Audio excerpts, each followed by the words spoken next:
You're probably already a socialist. Let's watch the second thought video. Audible. Check out Audible's limited time holiday special by following the link below. We're going to try something new in this episode. I talk a lot about the problems of capitalism and the challenges we face. As important as that kind of analysis is, it can make socialists like me come off as very negative people. So, in this video, I'm going to talk about what makes socialism a positive worldview, and suggest that you might already be a socialist and just not know it yet. Before we begin, let me ask one small favor of you. You got my attention, Syntax. Good. You're lucky that I don't permanently ban you again for being a furry, okay? Viewer, if you're watching this in the US, there's a very high likelihood that you have a negative opinion of the word socialism. That's okay. If you want to go ahead and leave a thumbs down on this video, that's perfectly fine. Just kidding. I didn't ban him in the past permanently for being a furry. I banned him for being a zoophile, who furries would also get upset at, for equating being a furry to wanting to fuck animals. Yeah. He was memeing, but I still banned him for it. Fine. I would just ask that you stick around till the end. You might change your mind, and even if you don't, you'll at least have a better understanding of what socialism actually means than if you just hear the term misused on TV. I'll include a bunch of resources and further reading in the description if you're interested in learning more. As one final disclaimer to my friends on the left, I'm using the term socialism very broadly here, as a sort of catch-all for generally leftist thought. This episode is more for the people who are interested in learning what distinguishes the left from typical American capitalist perspectives. So, with all that in mind, let's get started. I think we should start with the distinction between liberals and the left. This is something that trips up a lot of people, and it doesn't help that the media seems to use the two terms interchangeably. Let's start with what the two camps have in common. Both leftists and liberals care about democratic governance and believe in universal human rights. But liberals, contrary to what many conservative news figures will tell you, still put their faith in capitalist market-based economics. They believe that the problems in our capitalist society stem from corrupt individuals, and if we simply root out these bad actors and pursue incremental reform, the system can function properly. Leftists have a different perspective. They believe that the problems we face are inherent to capitalism, and that the system is functioning exactly how it's supposed to. The left sees the problems identified by liberals not as problems within capitalism, but as a byproduct of a properly functioning capitalist machine. Capitalism cannot solve the problems it creates because that would impede growth. So leftists believe that we need to move beyond capitalism in favor of a better system. One of the most important distinctions to make between liberals and the left is that the left is concerned primarily with materialism. That is, the material realities of people's lives. Let's take an example policy proposal: student debt cancellation. For a liberal, canceling even $1,000 of debt would be a huge symbolic victory. For a socialist, the amount canceled and the total amount of indebtedness are less important than most people's more immediate concern: being able to pay the installment every month. The material reality for most students is the challenge of affording the monthly payment. If that challenge is not addressed, then the policy does not materially improve that person's life, and is therefore insufficient. Let's take another example: Medicare for all. This is a big one for the left because making healthcare free at the point of service would have an immediate and enormous material impact on the average person's life. If you can afford to go to the doctor, you could literally be extending your life by having access to the medicine you need. For liberals, they'd be happy with a program that kind of covers some people but only under certain circumstances, and private healthcare has to stay, of course. And then when they pass that bill, they consider it a huge victory. Same with race relations. The liberals are content to kneel in traditional African garb and paint Black Lives Matter over a street, but they fail to address any of the actual material concerns of the Black Lives Matter movement. That's the difference. No. Well, you fool. You simply don't understand. When black protesters get their skulls pushed in by cops with their fucking batons on top of the Black Lives Matter Plaza mural, then that's progress. Because before, black people that were protesting police brutality were getting their skulls pushed in by cops with batons, not on top of Black Lives Matter Plaza, on a Black Lives Matter mural, which is, of course, the main difference. And obviously, in one you have a mural, in the other you don't. So we fixed the problem, you see. Yeah, it cancels out the brutality when you have a mural for it. The funniest part is, like, it's so performative. This is what I always laugh at with conservatives. It's like so clearly performative. Like, they're just like, shut the fuck up. Here, we did a mural, okay? Okay, black people, we did a mural. Shut the fuck up. Like, that's very clearly what's happening here. And Republicans still fucking get mad. Like, it's not even progress. And Republicans are just like, don't even do the mural. Oh, fucking die. Ah, don't even put a fucking mural. Like, it's like the critical race theory is like the funniest argument because, like, there is no like material equality that comes as a consequence of fucking critical race theory. It's like barely moving the needle on racism, right? And Republicans are like, this is how they respond to fucking teaching people how to at least unlearn some of the fucking racist shit that they've learned their entire lives.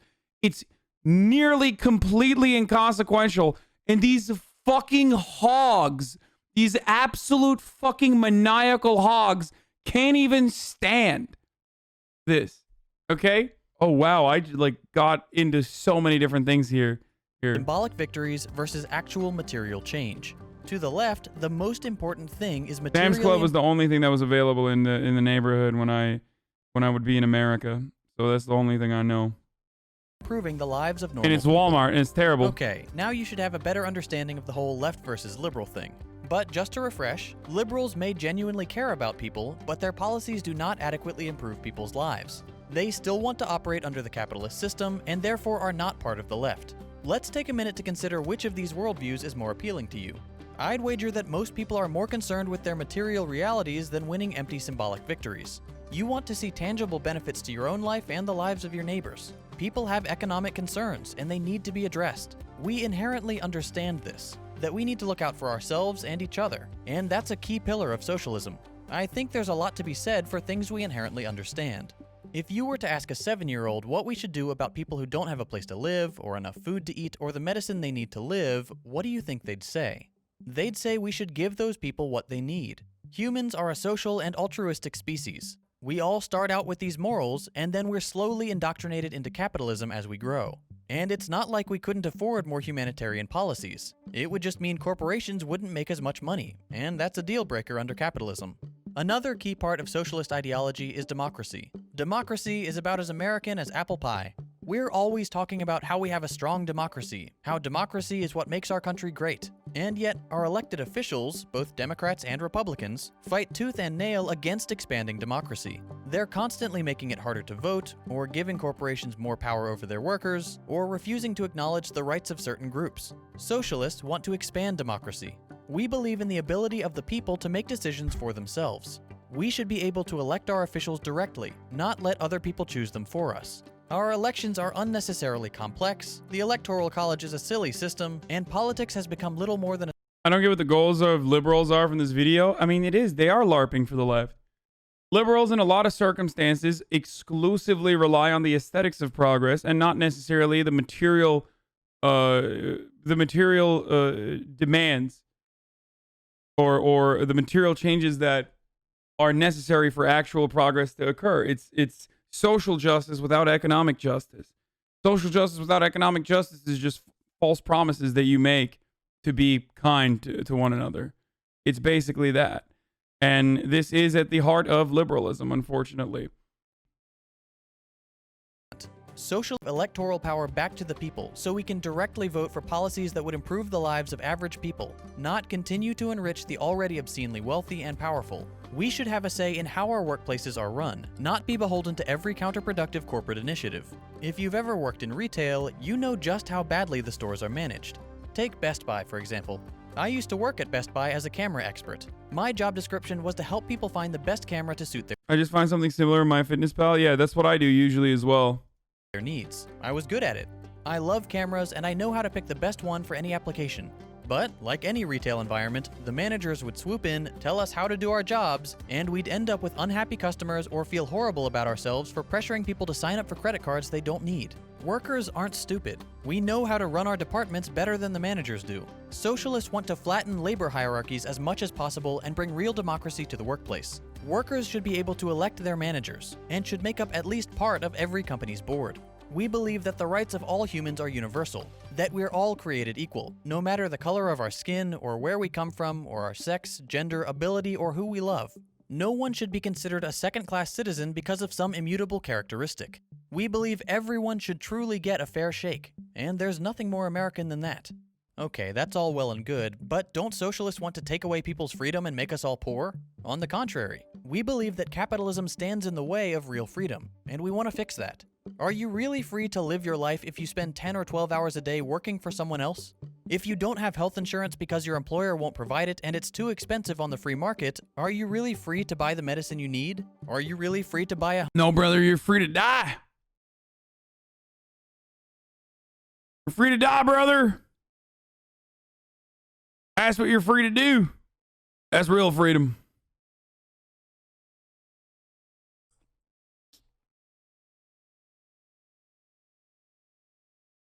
home if you're barely able to make rent. Sure, capitalism allows for the possibility of such things, but you're not really free to achieve them if the very system There's still people in here that say less restrictions, lower prices, when less restrictions literally do the opposite. Like, it is a complete falsehood that you straight up live in, okay? You live in this reality where less restrictions have increased prices year over year. Whether it's fucking for college, the price of college has gone up as there have been less restrictions overall. The cost of fucking airlines have gone up, or, well, adjusted to what it's supposed to cost. Actually, the cost of airlines have gone down, but deregulation and oligopoly has increased the prices of airlines overall than what it's supposed to be in this circumstance, in this situation. Same with fucking, and the most important part, the cost of rent has gone up, but the most important part of this conversation, of course, is the cost of fucking pharmaceuticals. Less restrictions increases the amount of monopolization. Less restrictions only increases the profit that a company can make.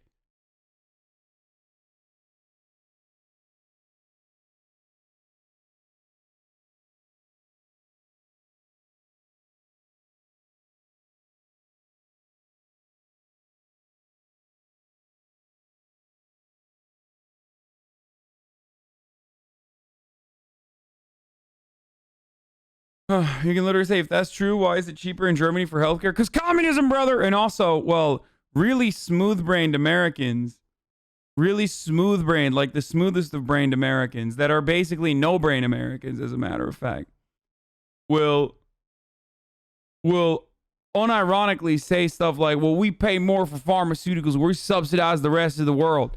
Like, that's how fucking dumb and cuck they are. America first, by the way.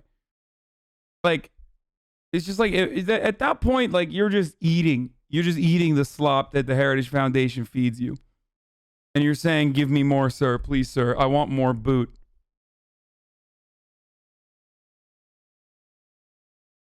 So dumb. Is hellbent on making them impossible to reach. Socialism addresses all of these concerns. In a more humane, post-capitalist society, all workers would make a fair wage, and they would have control over many of the day-to-day operations of their workplaces. Their lives would be materially better because they'd make more money, feel like their work is more meaningful, and work more reasonable hours when profit is not the sole driving factor. Healthcare would be free and universal, so you wouldn't have to worry about getting sick and going bankrupt trying to pay your medical bills. Modest homes could be guaranteed to each family, with the option of buying a larger one if that's what's important to you. The point is, socialism aims to expand your freedom, not take it away. The people who claim socialism is trying to steal your freedom are the same people who have a vested interest in keeping capitalism around. They'd have to pay their workers a fair wage, and that's not in keeping with the capitalist goal of ever-increasing profits. Now, let's address the socialism makes everyone poor fallacy. There's an expression on the left that encapsulates the vision of wealth redistribution, from each according to their ability, to each according to their need. In short, those with more money contribute more, and those with less money contribute less, all for the benefit of everyone in society. Some people may not like this idea at first, but think of it like this. Have you ever been to a potluck? If not, it's a kind of communal meal where everyone contributes something. Someone with more disposable income might provide steaks or seafood. Someone who's a good baker might bring delicious homemade pies. If you don't have the means to bring anything big or expensive, you could always contribute a bag of chips, some soda, or paper plates. These are all things that people can use and will appreciate. The end result of everyone contributing something is a meal that is greater than any one person could have enjoyed themselves. It's fun, it's communal, and it makes everyone feel like a part of something great. This is the vision of wealth redistribution in a nutshell. Now, apply this to society at large. Beautiful public parks for everyone to enjoy. High-speed public transportation that will make commuting much less stressful and cut pollution. Libraries where anyone can borrow books or movies or take classes. State-of-the-art schools for our children. This is a vision of the world that is possible if we can move beyond the toxic greed of capitalism.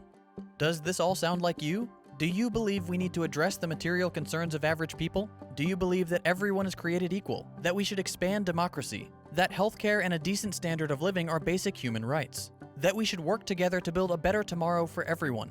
That we need to move beyond capitalism to ensure a livable future? If this does sound like you, congratulations, you're a socialist. Now, there are plenty of different perspectives within the left. Some advocate for a classless, moneyless society. Some for a form of market socialism. Some for a near-complete flattening of hierarchies. But what they all have in common is a belief in equality, dignity, and the value of human life. And that's something we should all agree upon. So come on in. We'll be glad to have you. This topic is so important to me. I hate I this. try my best to understand and learn as much as I can so I can share with others. And one way I... Yeah. Has this guy considered anime breasts OMG? Like, he's talking about socialism, but like, has he considered what anime breast OMG just said? Which is socialism is lame, omega lol. Yeah, guess what? You just got fucking I like owned. to do that is by Yeah, get wrecked. Get wrecked, bitch. listening to audiobooks. I travel a lot for Turning loss and hardship A Bronx piece of shop.